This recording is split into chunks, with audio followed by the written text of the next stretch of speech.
Growing up with HO scale trains, I always remember this piece.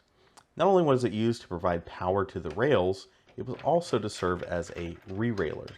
And it at least helped to get the wheels onto the tracks.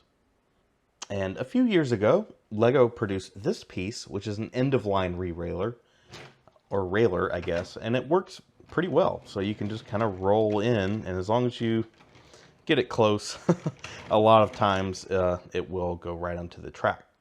But what Lego hasn't done is produce a inline re-railer.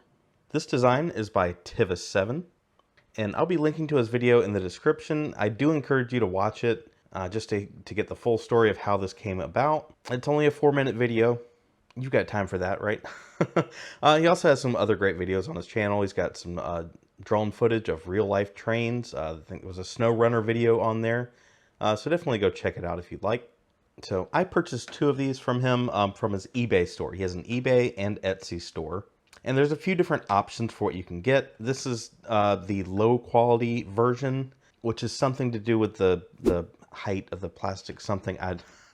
I'm not a 3D printer. But to me, it looks like it's very good quality. So I was happy with this version.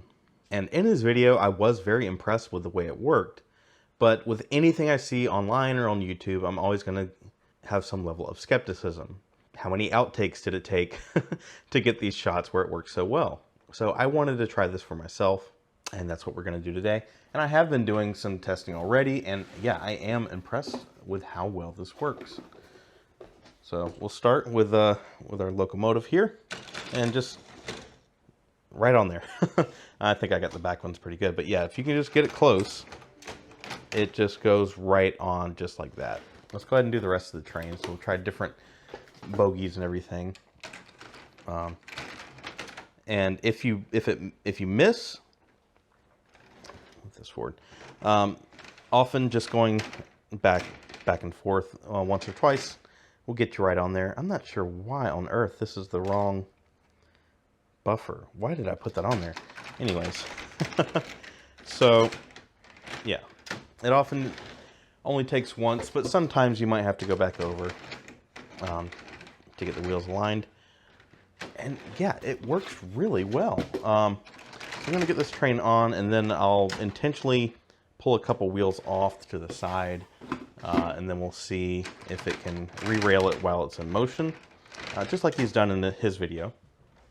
A couple more here. Oh, come on. Let's get this box out of the way. Get this out of the way.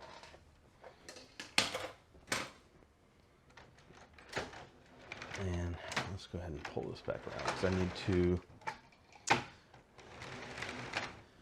fire the locomotive.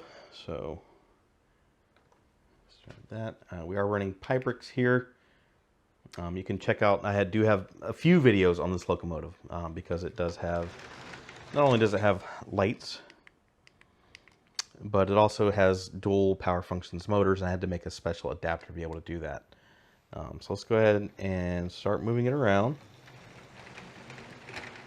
And then right here, I'm going to go ahead and pull that off. We'll put, can I get one off? Yeah, like that.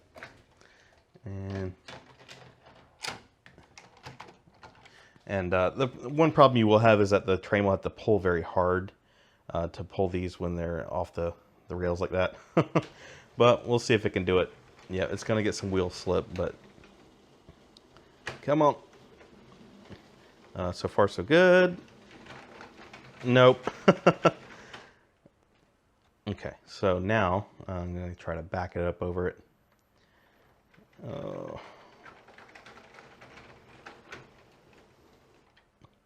It's having a little trouble with that one. There we go. And yeah, everything's on the tracks. So I still think it's pretty cool. I like to have these in the layout. And you know, this is the black version. I think he also has a gold version. And in the video, I remember seeing one that was kind of a dark bluish gray color. But I don't remember seeing that for sale. Maybe it is on the Etsy page. Again, I purchased through eBay. But I think I will probably use these maybe in the back of a layout or something where it's not quite as visible. But I think it's a useful piece, you know, to add to your layout. You know, I still do like the end-of-line re-railers, and I have used them to load trains onto the tracks. But I think this is pretty cool too. So again, be sure to check out Tivis7. I'll have a link to his channel in the description. And we do get a little more noise too. It adds a little more click-clack as it goes over.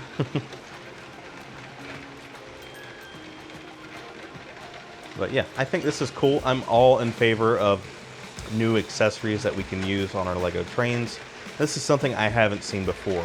And in his video, I believe he also has a link to a free version that you can print yourself, free design. And then you can also purchase his design. I think it's like $4 or something like that, if you want to print your own. So yeah, I think that's it.